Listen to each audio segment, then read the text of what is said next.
Okay guys, it's October 10th, and that means we're only 3 weeks away from NaNoWriMo, so we'd better get cracking on our plots. One of NaNoWriMo's mottos is no plot, no problem, which also happens to be the title of Chris Beatty's NaNoWriMo handbook. For some people that works well, for others, not so much. So today we're going to talk about 3 ways to plan or not plan your plot.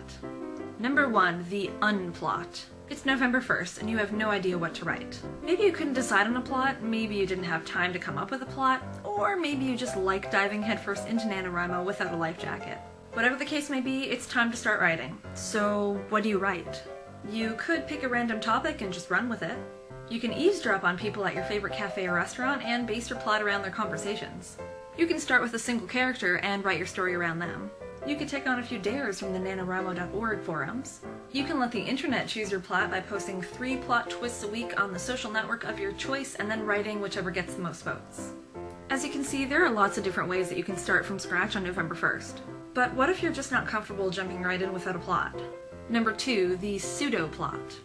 The pseudo-plot's more a premise than an actual plot. You have a good grasp on the big picture of your novel, but the little details are still foggy. The best way to get your pseudo-plot rolling is to write a synopsis of your novel, the kind that you find on the back of the book. Remember, all you need is a skeleton of your plot. You'll flesh it out in November.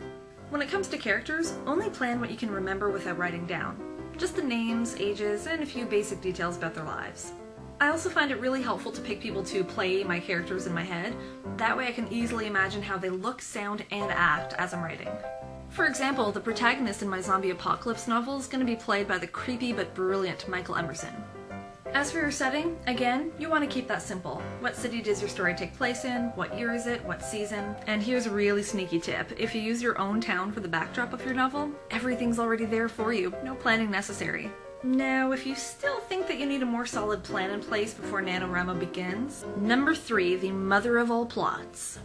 We're talking extensive outlines of not only every chapter, but every scene in your novel. Character sketches so detailed that you know what shoe size your protagonist wears. A full map of the city that your story takes place in. Bonus points if it's a whole new world that you created right from scratch. If this is the kind of planning that you like to do, there are a few tools that you can use to help organize your thoughts. Scrivener for Macs and Liquid Storybinder for PCs are both excellent programs for planning every aspect of your novel. These are not your average word processors, they are total project managers. Outlines, timelines, mind maps, character dossiers, image galleries, and multimedia players. Scrivener and Liquid Storybinder can do it all. If you prefer something simpler, YWriter is another great tool. YWriter lets you organize your story by chapter and scene. Its visual storyboard lets you rearrange the pieces of your novel as you go along. If all of that seems a little too rigidly organized for you, there's always the post-it note approach. Just jot down all your random ideas on post-its, using different colors for scenes, characters, and research. Then stick them up on your wall and move them around as you need to. This is how all the most brilliant masterminds come up with their plans. Like Michael Scofield. When it comes to preparing for NaNoWriMo, the bottom line is just plan as much or as little as you want. Don't force yourself to do more or less than you feel comfortable with, or else NaNoWriMo is going to start feeling more like work and less like play. And remember, sometimes even the best laid plans just don't work out. If you find yourself hopelessly stuck up to the first 10,000 words, don't be afraid to give up and start over with a new idea.